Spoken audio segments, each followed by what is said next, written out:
I had such a difficult time trying to come up with words to say about that saying from Jesus. Father, forgive them. They do not know what they're doing.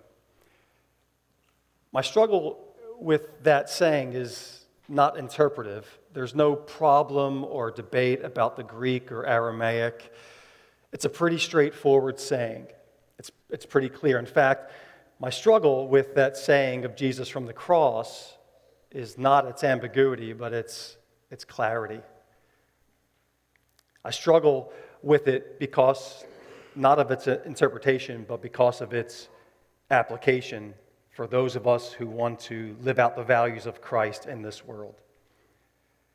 There's a couple things in this passage, this saying from the cross, the first saying from the cross in Luke, that I struggle with. The first is the first word. Jesus cried out from the cross, Father. Now that may not seem like a big deal to you, but let me give you some context. The last time Jesus used the word Father was just a few hours before he was crucified. Just a chapter ago in Luke 22. It was already referred to by our worship leader. In the garden, in the Mount of Olives in Luke, Jesus prayed, Father, let this cup, the cup of death, pass from me. Nevertheless, not my will, but your will be done. And right after that prayer left his lips, right after he asked the Father to come up with some other way to redeem the world other than a humiliating, suffering death, Jesus was arrested. He was mocked, spit upon, flogged, beaten, crowned with thorns, nailed hands and feet to a wooden beam, mocked again by the crowd, and then by another criminal on the cross. Clearly, Jesus did not get his prayer answered that day. Father, let this cup pass from me. When I'm living right and praying prayers that I think seem to be in alignment with God's will, I expect those prayers to get answered. And when they don't get answered, or the opposite of my prayer happens, I get upset. I get frustrated. I get mad at God, to be honest with you. And the last thing I want to do right after praying a prayer that doesn't get answered is to pray again. I might take a little vacation from prayer. Maybe you've been there. You ask God to let the cup of financial hazards pass from you, and the next week you lose your job. You ask God to let the cup of suffering pass from your son or daughter, and their illness gets worse. You ask God to let the cup of cancer pass from your lips, and soon it ravishes your whole body. And you become disappointed, perhaps, with God, as anyone would in that situation. What's so odd and really remarkable about Jesus, and there's so many things remarkable about him, but one of the things that I find so remarkable about Jesus is that right after he prayed a prayer in the garden that did not get answered, Father, let this cup pass, the first word out of his mouth on the cross, according to Luke, is Father. He's still trusting in the Father who sort of hung him out to dry on the cross. And that's just remarkable to me. Jesus, on his dying day, shows us what it looks like to stay connected to the Father through prayer, even when he doesn't do what we hope he'll do. And that's a hard pill to swallow. But it's one full of grace for those who take it in.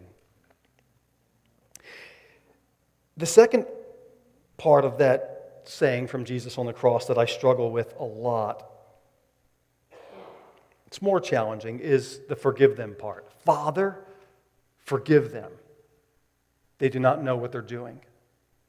Jesus is on the cross looking out at those who put him there, and the first words out of his mouth are, "Father, forgive them." Judas sold him out. Judas is one of the 12. Peter, his best friend, snubbed him. The Jews Jesus came to demanded his crucifixion. The Roman soldiers he would bleed for mocked him and beat him. Talk about disappointment with people. Not only was Jesus disappointed perhaps that he didn't get his prayer answered by the Father, he was disappointed with people, especially those closest to him he had invested 3 years of his life into. And on his dying day, they all let him down. Now, if I'm Jesus on the cross, looking out at those who put me there, the first words out of my mouth would not be, "Father, forgive them." I might get there eventually, but after 100 thoughts or 100 other words, then I might get there. The first words out of my mouth would probably be something like, "Father, annihilate them," or "Father, reject them," or "Father, forsake them," or "Father, convict them." Not "Father, forgive them," at least not right away. And yet they're the first words out of Jesus' mouth in Luke. I think it's hard for me, this "forgive them" part, because I'm steeped in a culture that values justice over grace. You get what you deserve, justice, over you get what you don't deserve, grace. And I'm just a product of our culture, I suppose. I remember one of my earliest occasions with wanting justice. I was 8 years old, and I wanted revenge. I loved baseball. My father got me a brand new leather glove. He told me it was leather. I have my doubts. And went to the schoolyard that day to play with my frenemy, Louis. I call him my frenemy because some days he was my friend, some days he was my bully, so he was my frenemy. And he took my glove and he threw it down some steps in the schoolyard, and he urinated on my glove. Brand new glove. I was humiliated, like Jesus on the cross. I was treated unjustly, like Jesus on the cross. I was treated harshly, like Jesus on the cross. But the first words out of my mouth were not going to be, "Father, forgive Louis," because I wanted revenge. In fact, I went home and told my dad, "Let's get revenge on Louis somehow." And then it happened.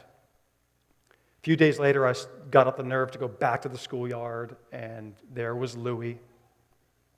A bunch of the older guys who were afraid of my father grabbed Louis, held his arms behind his back, and said to me, "Go ahead, Len, hit him, get revenge, punch him in the face." And I did. I punched Louis several times in the face and in the belly, and it felt good. I walked around the schoolyard that day like I was the mayor. It was awesome. For a little while. That night, to my surprise, while I was going to sleep, I couldn't stop crying. Because I thought about Louis' face and how I humiliated him. I thought revenge would be sweet, justice would be sweet, but it wasn't. I cried myself to sleep and wished I could take it back. Justice is never as sweet as you think it's going to be. Now, I wish I could tell you that the lesson I learned that day stayed with me my whole life. But there have been times since then when I have gotten revenge, when I have sought justice with my hands, but mostly with my words, and yes, 1 or 2 times on Facebook. And it's never as sweet as I think it's going to be to get even. And maybe that's because I am made in the image of a God who prefers grace over justice. Well, Jesus on the cross somehow maintains trust in God even when his prayers don't get answered, and he remains gracious toward people who put him on the cross. Because that's what love does. Love is odd. God is love. God is odd. And followers of Jesus Christ are odd, not because of how we dress or the bumper stickers we display. We're odd because we follow this Jesus and we trust in a Father who doesn't always do what we wish he would do. And we keep trusting him anyway because we realize that beyond our circumstances, God is for us and he is with us because he loves us. And so we trust him. Because love trusts. And followers of Jesus are odd because we are quick to relinquish the sword, to lay it down, to not retaliate, to not get even, to not seek justice. Why? Because we follow the crucified one who prayed, Father, forgive them. That's why.